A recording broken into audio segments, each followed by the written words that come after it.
오늘 설교 제목을 행복의 마중물 인생으로 삽시다. 이렇게 정해봤습니다. 따라 하십시다. 행복의 마중물 인생으로 삽시다. 어떤 사람이 이제 사막을 걷다가 물을 얻으려고 했는데 물을 얻지 못해서 죽을 위기에 놓였습니다. 이제 죽을 때가 됐다 생각하는데 그의 눈에 오아시스가 하나 눈에 들어와 있었어요. 그래서 갑자기 가보니까 물은 없고 펌프 하나 있고 그 옆에 한 바가지가 있었어요. 물을 들어서 이제 바가지에 보니까 물이 가득 들어 있는 거예요. 물을 딱 들이키려고 하는데 그 옆에 글이 써졌어요. 이 우물물은 이 물을 펌프에 넣고 퍼 올리면 마실 수도 있고 목욕도 하고 빨래도 하고 떠 가실 수도 있다. 그래서 이 물을 반드시 이 물을 붓고 펌프질을 하라. 그리고 뒷사람을 위해서 그 물 한 바가지를 꼭 떠놓고 가라. 그렇게 한 거죠. 나그네는 갈등이 생겼어요. 당장 지금 안 먹으면 죽을 위기인데 이것을 펌프에다가 물을 넣으라는 거예요. 보니까 이 펌프에 물이 하나도 없는 거죠. 펌프에 물을 넣어가고 없어져 보면 어쩌겠어요. 자기는 죽어야 되잖아요.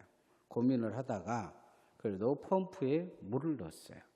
옛날에 우리 시골에 보면 물 넣어가지고 이렇게 작기처럼 이렇게 하면 물이 오르잖아요. 그런 것처럼 그렇게 작기로 이제 이렇게 물을 뽑아 올리니까 물이 펑펑 쏟아지기 시작했어요. 마음껏 물도 마시고 또 목욕도 하고 빨래도 하고 그리고 물을 자기 그 물주머니에 물을 가득 채웠어요. 그리고 떠나기 전에 그 말처럼 마중물이라는 이 한 바가지를 떠놓고 갑니다. 그리고는 그 편말을 다시 딱 세워서 그렇게 간 거죠. 인생은 마중물 같은 인생입니다. 누군가가 마중물이 되어주니까 오늘 우리가 존재한 거예요. 이 마중물 인생이 없는 사람들 시대에는 절망이 있어요. 고통이 있습니다. 그래서 마중물이 되지 못한 사람들을 만나는 것이 실은 비극입니다. 그래서 사람도 보면 마중물 같은 사람들을 잘 만난 사람이 성공하게 되죠. 근데 대부분의 사람들은 인생에 살면서 자신이 마중물 되려고 한 생각이 못합니다. 손해본다고 생각을 해요. 남을 돌보면 손해본다 이런 생각을 합니다. 남을 뭔가를 하면 손해본다는 생각에서 절대 마중물로 살려고 생각하지 않아요. 근데 그런 인생에는 갈증밖에 없습니다. 늘 배고파요. 그런 인생들은. 그래서 그런 인생들의 특징이 있어요. 마중물을 가진 인생들은 행복합니다. 주변에 좋은 사람이 많아요. 정말 좋은 친구들이 많습니다. 어렵고 힘들 때 누군가가 찾아와주고 위로해주고 함께해주고 그리고 좋은 일 있으면 막 기뻐할 사람들이 많아요. 그런데 마중물 인생을 살지 못하면 어떻게 되느냐? 힘들어요. 혼자라는 것을 늘 깨닫게 돼요.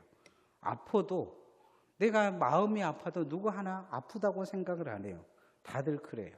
네가 그렇게 살았으니까 너는 아파도 된다. 그런 생각을 가져요.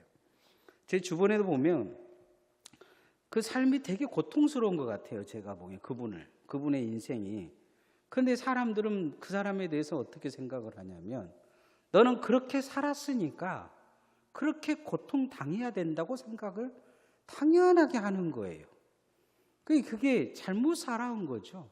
누군가의 것을 뺏어먹고 마중물로 해서 그에게 기쁨을 주고 행복을 가져다 주기보다 그냥 분란을 일으키고 고통 주고 남 괴롭히고 정말로 뒤에서 험한 말에서 끄집어내고 그러다 보니까 뭔가 성공을 한 것 같아요. 많은 사람들 앞에서 서기도 하고 뭔가 그러는데 막상 그 사람이 아프니까 막상 그 사람이 위기에 놓이니까 사람들이 다 그러는 거예요. 너는 마땅히 고통받아야 된다는 분위기로 그 사람을 멀리하고 가까이 가지도 않고 그냥 제가 보기에는 이제 많이 아파서 병원에서 못 나오고 있는데 사람들이 하는 이야기가 그래요. 곧 죽을 거라고. 누군가 기도해 주자 뭐 이런 사람이 없어요. 막 그 사람을 애통하며 아파하며 그런 사람이 없어요. 그게 신기한 거죠. 인생을 마중물로 못 산 거예요. 하나님은 우리에게 있어서 이 땅에 그 누군가의 마중물을 우리가 마시고 태어났고 그렇게 살게 하셨어요. 그리고 우리가 그렇게 또 살기를 원하기를 바라세요. 그래서 우리가 늘 우리의 인생에 담아야 될 마중물이 있어요. 그건 뭐냐면 누군가가 하나님의 은혜를 나누어 줬기 때문에, 기도를 나누어 줬기 때문에 오늘 우리가 있는 거예요. 그래서 우리도 은혜를 담는 마중물로 살아야 합니다. 따라합시다. 은혜를 담는 마중물로 삽시다. 논에 모를 심는 농번기죠. 우리 진혜린 집사님이 하는 일이 있어요. 마을에 보면 큰 저수지를 2개를 관리하는데 물을 이렇게 내주는 것 같아요. 저수지에서 물을 이렇게 내줘요. 신방을 갔는데 전화가 여기저기서 오더라고요. 물 내주라고. 이 저수지에 물이 가득하니까 이제 농번기 때니까 물 내줄 수 있는 거죠. 그런데 반대로 후쿠시마 원자력 발전소 같은 그런 데서 그런 물을 내주면 어떻게 되겠어요? 그 물로 기른 작물은 못 먹죠. 방사선에 노출된 오염수기 때문이죠. 신앙도 마찬가지라고 생각을 해요. 내 안에 은혜가 담겨져 있어야 다른 사람을 살려줄 수가 있어요. 근데 내 안에 불평불만 가득하고 늘 생각하는 것이 늘 그 어떤 한계적인, 다른 사람이 그것을 똑같이 먹었다 하면 그 사람 병들어서 탈날 만한 것이 내 안에 가득하다면 그 문제가 있는 거죠. 늘 분노하고 남 죽이고 싶고 끄집어 내리고 싶고 막 남에게 빼앗고 싶고 그런 마음 가득하다면 그건 저주도 받는 마음이잖아요. 그 마음 나눠주면 어쩌겠어요? 그 마음 나눠주면. 그런데 이스라엘 백성들을 보면 그 마음을 나눠줘서 싹 죽어버린 경향이 있어요. 출애굽하면서 12정탐꾼이 중에서 10명이 마음을 나눠줘요. 이스라엘 백성의 200만이 거기서 죽어버립니다. 광야에서 40년간 뺑뺑뺑 돌아요. 마음을 잘못 나눠준 거죠. 이 12정탐꾼이 마중물 같은 사람이었어요. 마중물 같은 사람들. 그런데 그 역할을 못해요. 죽음의 마중물이 된 거죠. 후쿠시마 원자의 그 오염된 물 먹으면 금방 죽을 수밖에 없어요. 방사선에 노출돼서 암 걸려 죽게 됩니다. 그런 것처럼 오늘 성경에 보면 한 사람이 있어요. 하나님은 어찌 생각하셨는지는 모르지만 다윗은 정말로 마중물로 쓰려고 생각하면서 귀한 아들로 생각한 것 같아요. 이 압살롬을 왕으로 세우려고까지 생각을 했던 것 같아요. 그런데 이 압살롬은 마음에 불만이 가득해요. 뭔가 오해한 것 같아요. 그런데 그것을 사실로 여기고 부글부글 끓면서 왼수 갚을 생각밖에 안 해요. 그리고는 그 마음에 담은 것을 가지고 이스라엘 백성들에게 퍼주는데 다 죽어버려요. 결국은 이 압살롬을 통해 많은 사람들이 죽죠. 그리고 압살롬과 다윗의 군대가 이제 싸웠는데 하나님의 은혜로 이 압살롬의 군대가 패합니다. 다윗의 이 군대가 이기는데 압살롬이 자랑스러워하는 게 있었어요. 그건 뭐냐면 머리가 그렇게 길게 잘 자랐나 봐요. 윤기가 있고. 그런데 오늘 그 자기가 자랑하는 머리에 걸려 죽습니다. 18장 9절 말씀 읽어보십시다. 시작. 압살롬이 다윗의 신복과 보아들과 마주치니라. 압살롬이 노새를 탔는데 그 노새가 큰 상수리 나무 번성한 가지 아래로 지날 때에 압살롬의 머리가 그 상수리 나무에 걸림에 그가 공중과 그 땅 사이에 달리고 그가 탔던 노새는 그 아래에 빠져나간지라. 대롱대롱 달려버린 거죠. 머리가 이렇게 딱 걸려가지고. 근데 손으로 풀 수가 없었던 것 같아요. 머리가 너무 길어가지고 머리를 자기가 자랑한다고 이렇게 똘똘 몰아가지고 뭐 어떻게 했는가 보는데, 그런데 이 압살롬의 이 머리는 성경에서 교만을 이야기를 합니다. 상징적인 교만을 이야기해요. 압살롬의 이 마음속에 이 교만, 자기가 아버지보다 더 낫겠다고 생각했던 교만, 나는 아버지를 죽일 수 있다고 생각했던 그 패역함, 그게 자기 자신을 죽게 만든 것을 볼 수가 있습니다. 이스라엘 왕은 특별히 하나님이 기름 부어 세운 종이에요. 뭐 어떤 종이냐? 지배하라고 한 것이 아닙니다. 하나님은 왕을 세워놓고 그 폐단에 대해서 이야기를 하셔요. 왕이 잘못 세워지면 지배하면서 못 살게 굴 거라는 거예요. 왕 막 군림할 거라는 거예요. 자기들에게 인사 안 한다고 잡아다가 죽일 거라는 거예요. 이게 왕을 세운다고 하니까 하나님이 말린 것 중에 한 가지가 그거예요. 근데 또 한 가지 신명기에 보면 왕을 세워서 좋은 부분이 있어요. 그건 뭐냐면 왕이 자기를 희생하고 지키고 보호해 준다는 거예요. 마중물 역할을 할 거라는 거죠. 이 압살롬을 보면 절대 왕이 되면 안 될 사람이에요. 왜냐하면 그의 마음에 은혜를 담고 있기보다 그의 마음에 불평과 불만이 가득하기 때문이에요. 그래서 주는 것이 다 저주죠. 압살롬 입에서 나오는 것은 처음에는 이스라엘 백성들이 속아 넘어갔어요. 너무 좋은 이야기 많이 해주니까. 그건 목적이 있었던 거죠. 목적 있는 아부를 한 거예요. 그런데 그 목적을 이루고 나서는 태도가 달라져요.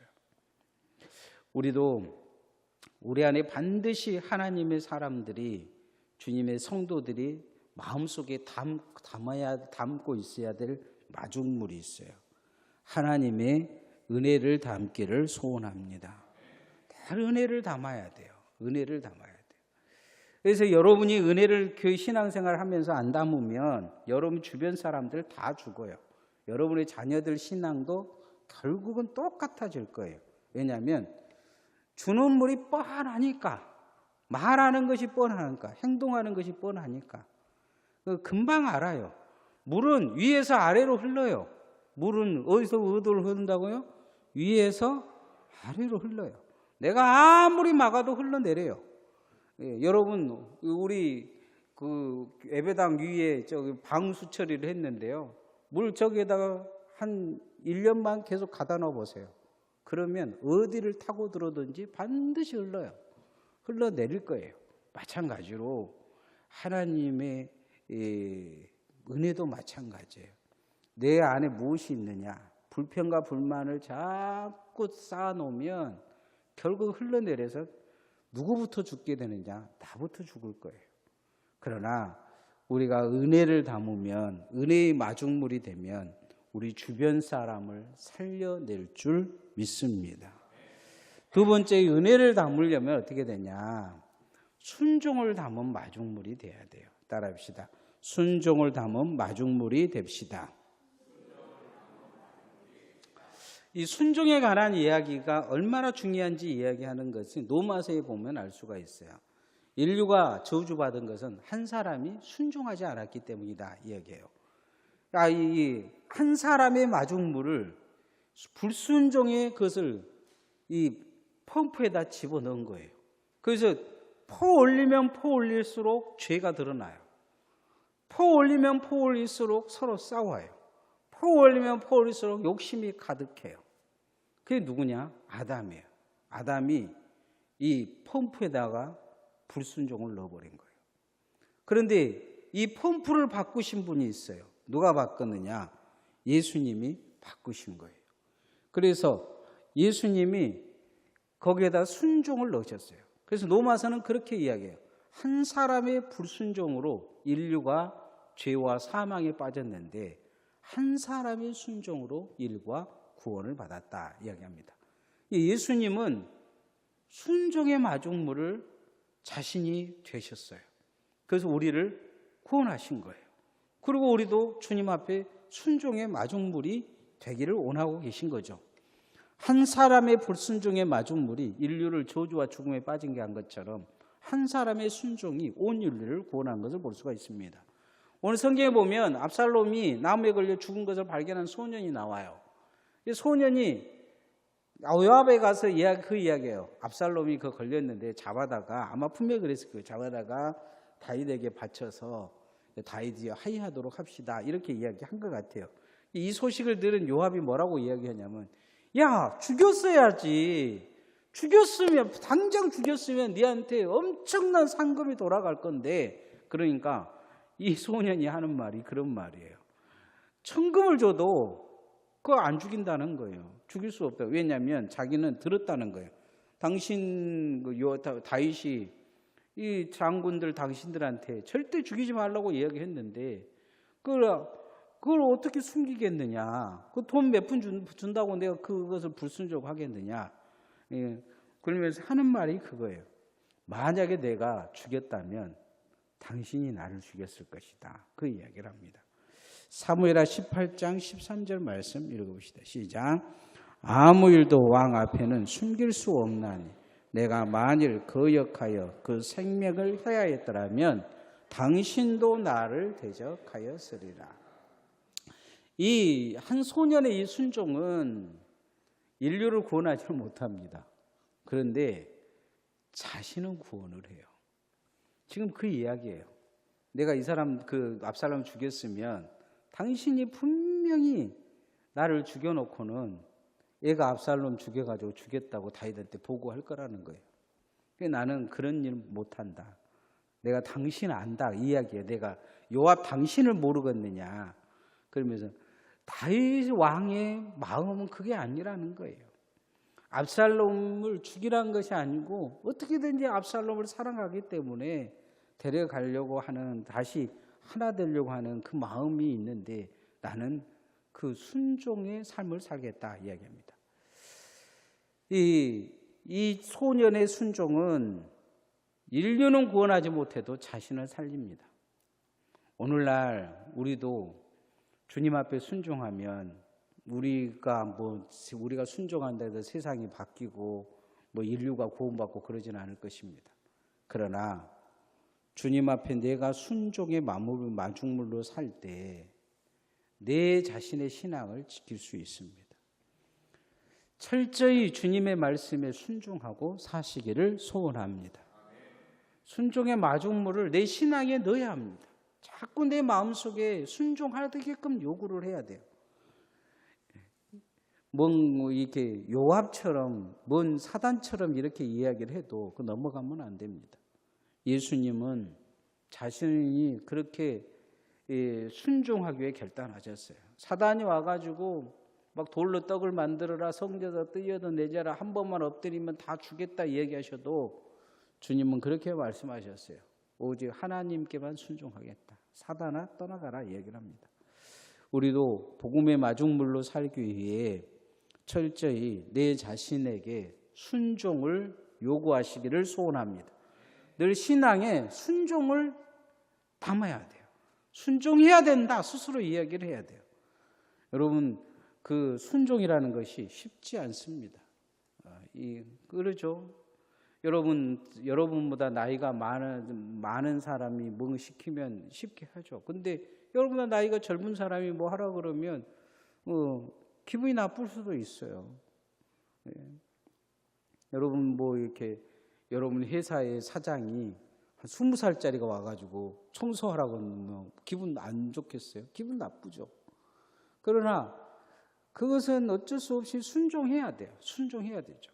마찬가지로 하나님의 일은, 하나님의 이 말씀은 그보다도 강해요. 철저히 순종할 때 은혜가 됩니다.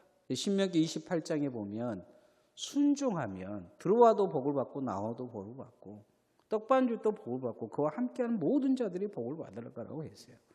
그래서 여러분이 순종하면 주변 사람들이 복을 받는다는 거예요. 그리고 순종의 마중물로 살 수 있기를 소원합니다. 세 번째, 구원의 마중물로 살아야 합니다. 따라합시다. 구원의 마중물로 삽시다. 사복음서를 읽다 보면 한 가지 특징이 있어요. 그건 뭐냐면 예수님 만나러 와서 예수님 만나면 다 삽니다. 소경도 눈을 뜨고 다리를 저는 사람도 고침을 받고 병자들이 치료받고 죽은 자들도 살아납니다. 왜냐하면 예수님을 먹었기 때문이에요. 마중물이 되기 때문이에요. 예수님은 생명의 마중물로 오셨기 때문에 그와 함께합니다. 예수님을 만나면 다 살아요. 오늘 성경에는 반대의 사람이 나옵니다. 이 사람 만나면 다 죽어요. 이 사람 앞에 잘난 척하면 죽어요. 이 사람 앞에 좀 똑똑한 척하면 죽어요. 이 사람이 좀 다윗이 이 사람을 좀 좋아한 것 같다 그러면 죽어요. 누구냐면 요압입니다. 성경에 대표적으로 죽여버린 사람이 있어요. 아브넬과 압살롬과 아마샤예요. 아브넬과 아마샤는 북이스라엘의 사람들인데 장군들이었는데 다윗이 어떻게든 이 나라를 통합해 보려고 해요. 그래서 다윗의 신복으로 삼으려고 하는데 요압이 어떻게 적격해가지고 자우전 기회를 만들어서 아브넬과 아마샤도 죽여버려요. 다윗은 죽기 전에 예언을 해요. 솔로몬에게. 이 요압 때문에 사울전 죽일 수도 없고 힘이 있으니까. 요압이 왕이 얼마나 요압 장군이 힘이 있었냐면 다윗이 못 죽였어요. 뭐 앞에서 큰 소리 쳐도 다윗도 찍소리 못 했어요. 그것도 이제 자기 작은 아버지예요. 그러다 보니까 요압을 못 죽인 거예요. 그러면서 이제 절대 요압을 살려주지 마라. 솔로몬에게 유언하고 죽을 정도예요. 근데 대표적으로 이 아브넬과 압살롬과 아마샤 죽인 것 때문에 그래요. 압살롬을 왜 죽였을까요? 압살롬이 요압을 암논 자기 형 이붓 형 암논을 죽이고 도망갔는데 다시 돌아오게 해줬던 사람이 누구냐면 요압이에요. 이 요압과 압살롬은 깊은 관계가 있어요. 서로 뭔가 있는데 이 나중에 압살롬이 요압에게 함부로 해요. 그게 요압도 감정이 상한 것 같아요. 그런 상황에서 어떻게든지 압살롬을 자기 옆에 두려고 한 다윗을 보고 죽여야 되겠다고 생각한 거예요. 그리고 죽이죠. 사무엘하 18장 14절 말씀 한번 읽어보십시오. 시작. 요압이 이르되 나는 너와 같이 질시할 수 없다 하고 손에 창서 상수리 나무 가운데서 아직 살아있는 압살롬의 심장을 찌르니. 이 요압이 좌우지간 견디지 못해요. 요압은 다윗에게 있어서 악한 일을 도맡아 한 사람이에요. 밧세바의 남편 우리아를 죽일 때도 요압이 그 역할을 했어요. 누군가를 살려주고 구원해주고 세워주고 그건 못하는 사람이에요. 죽이고 모함하고 끄집어내리고 어떻게든지 뒤에서 안 보이는 데서 이상한 짓거리 해서 그 사람이 망가지게 하는 일을 아주 잘하는 사람이 요압이죠. 구원의 마중물이 되지 못한 거죠. 우리를 하나님 일꾼 세운 것은, 우리를 성도로 먼저 부르신 것은 다른 사람을 구원하라는 마중물 역할을 하라고 부르신 줄 믿습니다. 우리는 그거 잊어버리면 안 돼요. 교회 다니면서 사람들이 막 그래요. 정의가 어쩌고 저쩌고, 정의도 좋아요. 진리가 어쩌고, 진리도 좋아요. 옳은 것이 어쩌고 저쩌고, 그것도 좋아요. 다 좋은데, 그것은 두 번째예요. 첫 번째는 뭐냐? 영혼 살리는 거예요. 사람 살리는 거예요. 그 영혼이 죽냐 사느냐, 지옥 가냐 지옥 가지 못하냐, 그런 상황에서 무슨 정의 찾고 진리 찾고, 그렇죠. 교회가 잘 사야 되는 건 마찬가지예요. 옳은 거예요. 그러나 그보다도 중요한 게 있어요. 우리가 구원의 마중물로 살려고 애를 써야 될 줄 믿습니다. 그걸 우리가 마음속에 둬야 돼요. 이 영혼을 살릴 것이냐 죽일 것이냐. 우리는 그 누구도 지옥으로 보낼 그런 권한이 없어요. 그래서 다만 주님이 우리에게 맡겨준 그 사명을 우리는 잘 감당해야 될 줄 믿습니다. 신앙생활 하면서 행복의 마중물로 삽시다. 제가 설교 제목을 그렇게 정해봤어요. 오늘 설교 이제 본문 내용은 되게 좋지 않은 내용이에요. 그러나 이 내용 속에서 반대로 생각해 보면 볼 수 있는 게 있어요. 자꾸 우리에게 은혜가 안 남겨지면 다른 것이 흘러 넘치게 될 거예요. 다른 것을 공급해 주는 자가 될 거예요. 어떻게든지 은혜가 넘치기 위해 하나님 말씀이 있고 기도하고 주의 말씀을 통해 은혜를 담으시기를 소원합니다. 내 마음에 분노와 시기와 질투와 미움과 불만과 불평을 다 덜어내고 거기에 은혜를 담으려고 애를 써야 합니다. 두 번째는 순종을 담아야 합니다. 신명기 28장에 보면 순종을 담는 자들이 축복의 그릇이 될 거라 그랬어요. 들어와도 복을 받고 나와도 복을 받고 그와 함께하는 자들이 복을 받을 거라고 했어요. 세 번째, 구원에 담는 마중물이 돼야 될 것입니다. 그래서 내가 한 바가지 떠주면, 복음의 말씀에 한 바가지 떠주면 그 사람이 예수 믿고 구원받을 수 있는 그런 마중물로 산다면 나도 행복하고 나를 통해 영향받는 모든 자들이 행복한 인생으로 바뀔 줄 믿습니다. 이제 같이 기도하십시다.